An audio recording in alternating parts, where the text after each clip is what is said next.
This is the upper limb. I thought it would be easiest if we looked at all of the bones at once. So we're going to start with the humerus.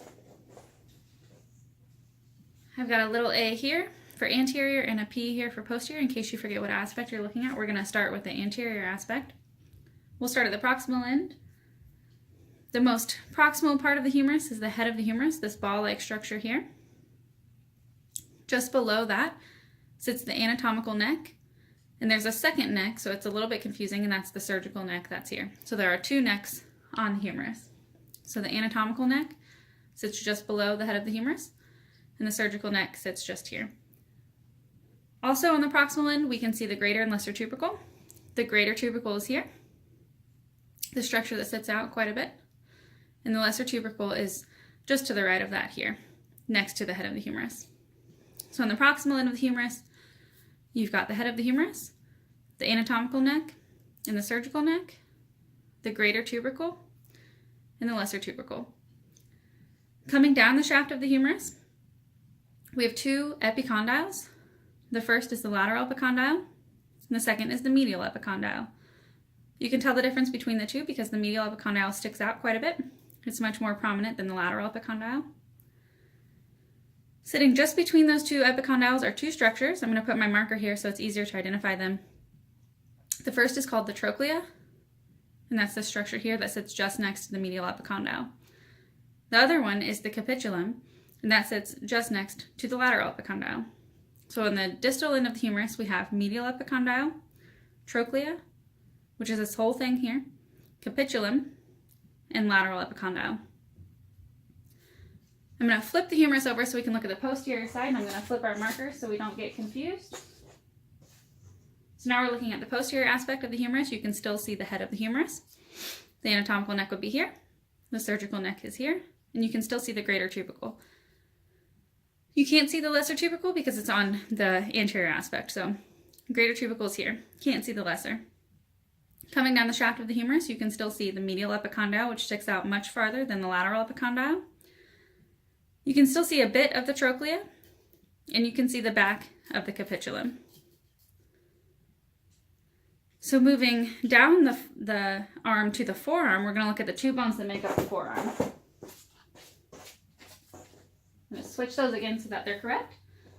So now we're looking at the radius and the ulna, the two bones that make up the forearm. The radius is the bone that's most lateral. It goes on the thumb side, and the ulna is the bone that's most medial on the pinky side. So I'm going to pick these up. So we'll start with the radius.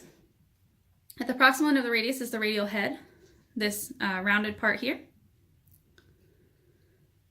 And then just below that, you can see this tuberosity that sticks out here. It's a roughened, raised area. This is the radial tuberosity.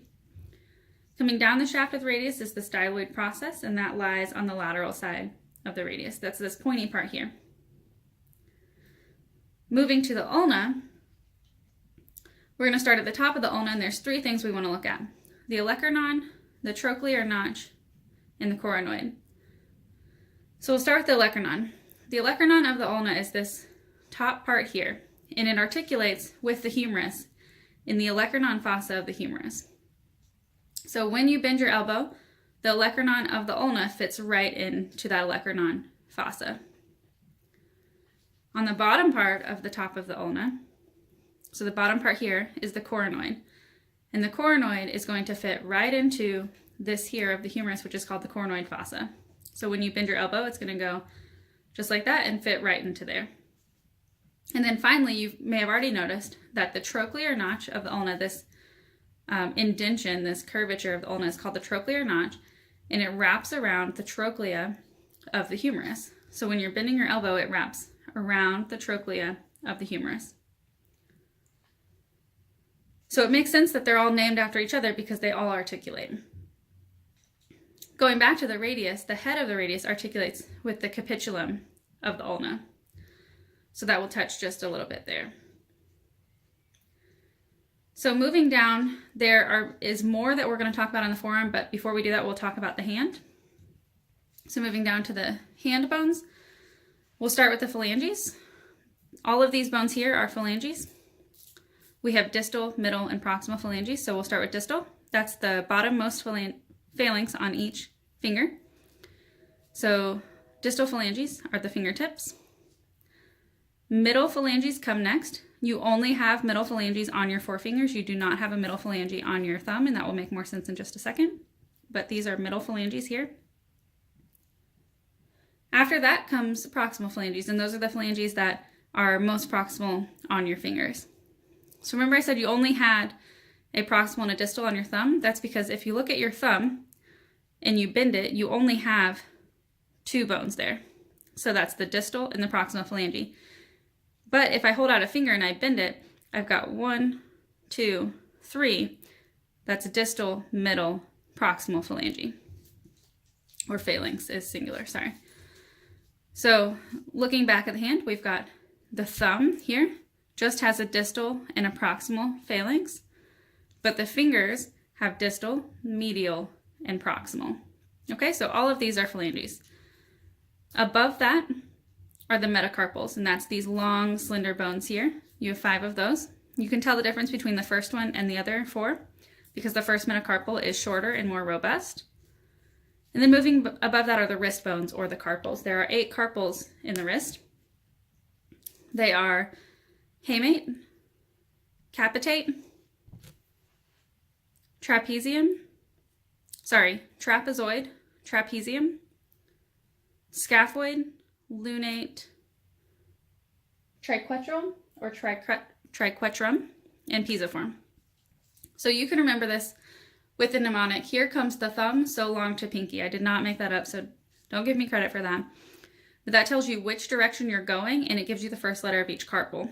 So to do that, you start at the pinky, the one that's touching the pinky, which is hamate, and you say, here comes the thumb, so long to pinky. So as long as you start with hamate at the pinky and you work your way towards the thumb, it doesn't matter which side of the hand you're on, this mnemonic will work.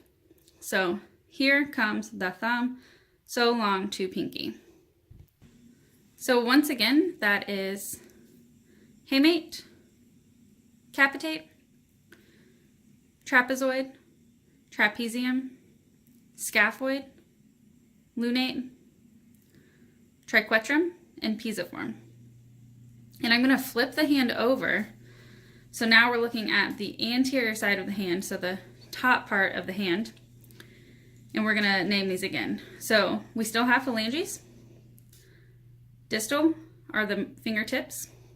Middle on those 4 fingers. And proximal. Metacarpals are the long, slender bones here. And 8 carpals. So with our trick,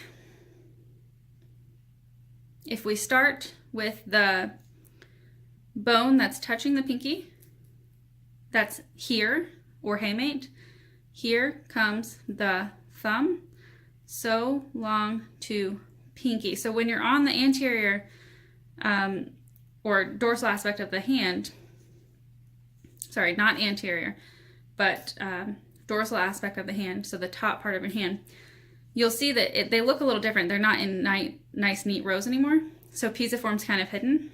But as long as you start with that top bone that touches the pinky, which is hamate, and you can identify hamate because it has a little hook on it. So the hook of hamate. So you can see the hook. I know that's hamate. And I work my way towards the thumb. I'm always going to know what they are. Here comes the thumb, so long to pinky. Hamate. Capitate looks like it has a little cap on it. Trapezoid and trapezium.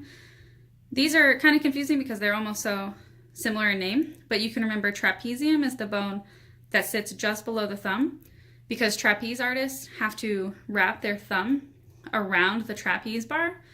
So trapezium for trapeze artist is the one that's on the thumb. So here comes the thumb, hamate, capitate, trapezoid, trapezium, so long to pinky, scaphoid, lunate. Lunate looks like a half moon if you're able to see it individually. Triquetrum and pisiform. And pisiform's the tiniest little one. It looks like a little pea, like an actual pea that you would eat. So that sits right down here. So moving back up to the forearm, I'm going to put the arm back in anatomical position. So we've got humerus, forearm, and hand. What I want to point out is how the forearm bones move when you move your hand. So remember, you've got radius and ulna, and in between those sits the interosseous membrane.